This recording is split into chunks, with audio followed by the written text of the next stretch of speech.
Assalamualaikum warahmatullahi wabarakatuh. Ini adalah tugas 1.3.a.6 demonstrasi kontekstual pada modul 1.3, yaitu menjalankan model manajemen perubahan inquiry apresiatif Bagja. Masih bersama saya, Dian Indah Wahyuni Nuril Yusuf dari UPTD SMPN 1 Tanah Merah. Saya CGP Angkatan 7 dari Kabupaten Bangkalan. Inquiry apresiatif adalah suatu filosofi, suatu landasan berpikir yang berfokus pada upaya kolaboratif untuk menemukan hal positif dalam diri seseorang, dalam suatu organisasi dan dunia di sekitarnya, baik di masa lalu, masa kini, maupun masa depan. Inquiry apresiatif sebagai pendekatan manajemen perubahan Bagja, di mana kita akan mencoba menerapkannya nanti melalui tahapan dalam inquiry apresiatif yang ada di dalam bahasa Indonesia yang disebut dengan Bagja. Tahapan Bagja ada 5, yaitu B. Buat pertanyaan utama atau define, A. Ambil pelajaran atau discover, G. Gali mimpi atau dream, C. Jabarkan rencana atau desain, dan A. Atur eksekusi atau deliver. Pada kali ini saya akan memulai menjalankan model manajemen perubahan inquiry apresiatif Bagja dari prakarsa perubahan yang saya buat, yaitu mengembangkan prestasi akademik dan non-akademik anak didik, di mana menggunakan kanvas Bagja. Di sini tahapan yang pertama yaitu buat pertanyaan utama. Di sini meliputi pertanyaan apa yang harus saya lakukan untuk bisa mengembangkan prestasi anak didik supaya unggul.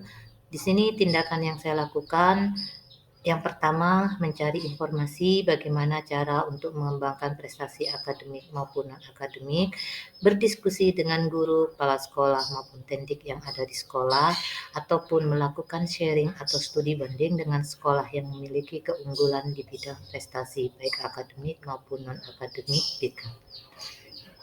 Yang kedua, ambil pelajaran atau discover.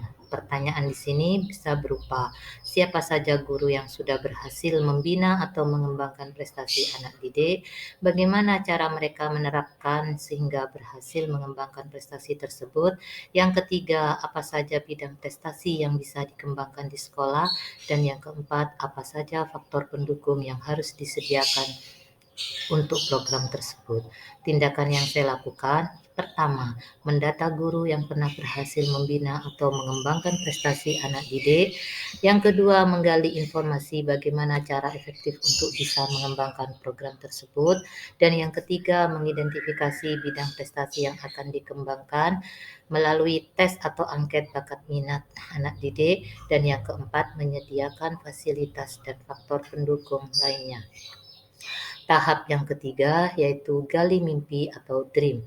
Pertanyaan yang saya buat, 1. Bagaimana perasaan anak didik jika sudah memiliki prestasi yang diakui, baik tingkat kecamatan, kabupaten, bahkan tingkat nasional.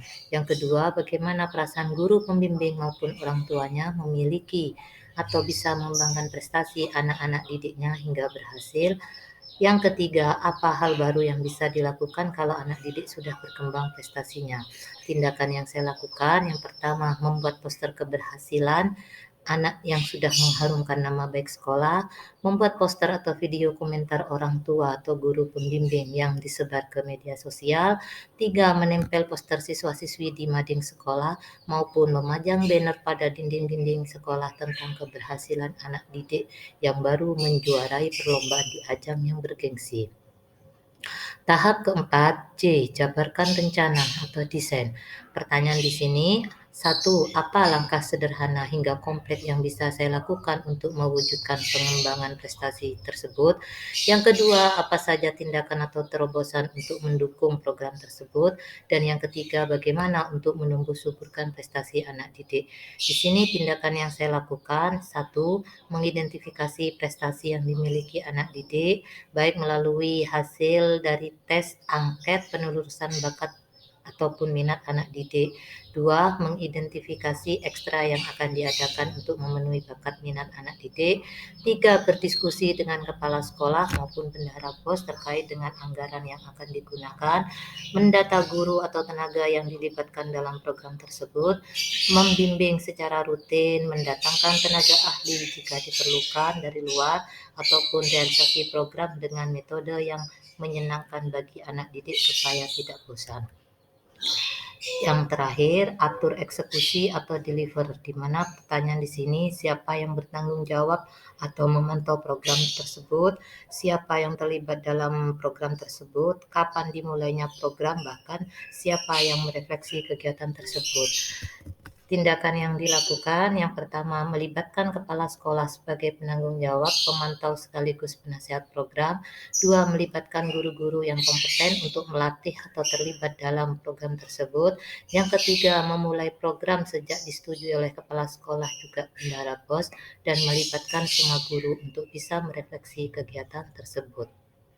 Demikian dari saya, semoga kita bisa menemukan bakat anak didik kita sehingga bisa berprestasi baik di bidang akademik maupun non-akademik. Assalamualaikum warahmatullahi wabarakatuh. Salam guru penggerak, tergerak, bergerak, menggerakkan.